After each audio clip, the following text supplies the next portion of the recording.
Combien seriez-vous prêt à payer pour jeter un coup d'œil sur l'avenir? Plus encore, si vous pouviez connaître l'avenir, seriez-vous prêt à en profiter? Ou s'agirait-il encore d'une autre opportunité manquée? Le volume que vous auriez dû vendre? Le terrain que vous auriez pu acheter? L'occasion que vous auriez dû saisir? Mais à côté desquelles vous êtes passé? Combien d'autres opportunités vont se présenter à vous? C'est peut-être votre dernière chance. Faites bien attention. Une fois tous les 10 ans, une évolution vraiment importante se produit. Dans les années 70, il s'agissait du micro-ondes. Dans les années 80, c'était le magnétoscope. Dans les années 90 sont apparus les ordinateurs et Internet. Les personnes qui se sont bien positionnées dans les années 80 sont devenues millionnaires. Celles qui se sont bien positionnées dans les années 90, elles sont devenues milliardaires. D'après vous, que va-t-il se passer dans les quelques années à venir? Dans son best-seller The Next Trillion, l'économiste renommé Paul Pilzer indique que d'ici l'année 2010, chaque année, $1 billion supplémentaires de l'économie américaine sera consacré à l'industrie du bien-être. De nouveaux produits seront mis à disposition des personnes en bonne forme, dans le but d'améliorer leur bien-être, leur apparence, de ralentir les effets du vieillissement ou encore d'aider à empêcher certains maux de se développer. Réfléchissez-y, la plupart des ventes de l'industrie du bien-être n'existaient même pas il y a 20 ans de cela. Aujourd'hui, elle représente au total quelques $200 milliards en ventes annuelles, soit près de la moitié du montant dépensé à l'achat de voitures aux États-Unis. Aujourd'hui, 200 milliards par an. D'ici 2010, 1 billion. Cela représente 1000 milliards par an. Pour ceux qui sont moins bons en maths, cela signifie une croissance de 500%. Comment est-ce possible? Comment ce genre de croissance est-il prévisible? En 3 mots, les baby-boomers. Vous en entendez parler depuis une vingtaine d'années. Cela fait 20 ans qu'ils imposent leur dictat sur l'économie américaine. Qui sont ces enfants du baby-boom? Les enfants du baby-boom sont des gens maintenant âgés entre 37 et 55 ans, à l'apogée de leurs années de rémunération. Ils ont davantage de dollars, davantage de pouvoir d'achat. On doit déjà aux baby-boomers le boom immobilier, le véhicule utilitaire de sport, les ordinateurs et Internet. En bref, leur budget consommation correspond déjà à la moitié de celui de l'économie américaine. Ils ne représentent que 30% de la population américaine, mais déjà 50% du produit national brut. Chose plus importante encore, ils s'apprêtent à rajouter 1 billion par an à leurs 5 billions de dollars déjà présents. Et cela pour préserver cette chose qui, espèrent-ils, est plus précieuse que n'importe quel véhicule ou ordinateur. Leur jeunesse. La jeunesse.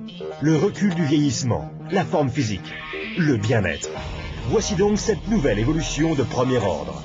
Au cours des 10 prochaines années, les baby-boomers américains augmenteront leurs dépenses annuelles dans des services de bien-être pour passer de 200 milliards de dollars aujourd'hui à 1 billion de dollars. 1 billion, 1000 milliards.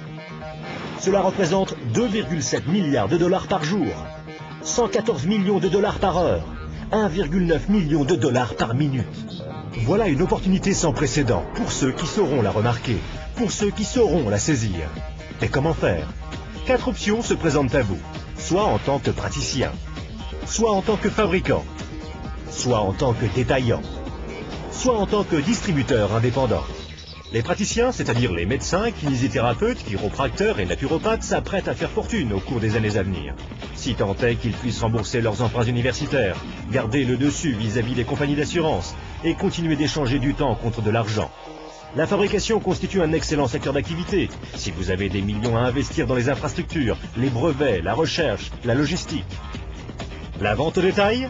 C'est sûr, il s'agit d'une excellente opportunité. Si vous pouvez vous permettre les frais de franchise, des semaines à travailler 7 jours sur 7, les frais de publicité, d'inventaire et les problèmes avec vos employés. La distribution? Les plus grandes fortunes personnelles de ces 30 dernières années ont été forgées par des gens qui ont trouvé de meilleurs moyens de distribuer des biens plutôt que de meilleurs moyens de fabriquer des biens. Des gens tels que Sam Walton de Walmart, Fred Smith de Federal Express et Jeff Bezos d'Amazon.com. Ce qu'ils ont en commun? Tous sont ou ont été distributeurs indépendants. Walton et Smith ont trouvé de meilleurs moyens de distribuer physiquement des produits que les consommateurs recherchaient. Les nouveaux milliardaires du 21e siècle sont en train de faire leur fortune dans la distribution, en éduquant les consommateurs à de nouveaux produits et de nouveaux réseaux de distribution.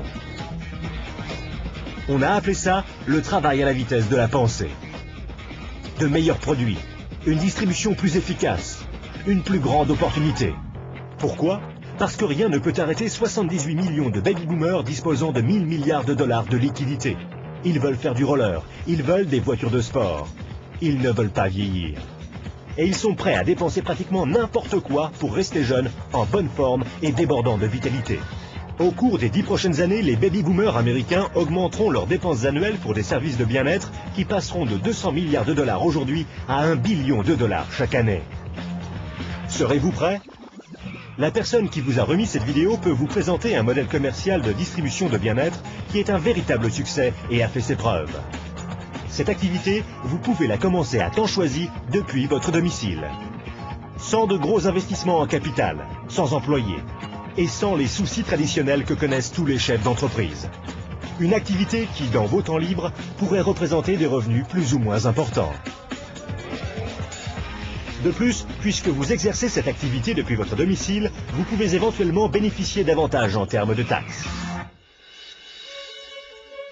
Imaginez être en 1980. Bill Gates est à la recherche d'investisseurs. Il croit en l'explosion du marché des ordinateurs.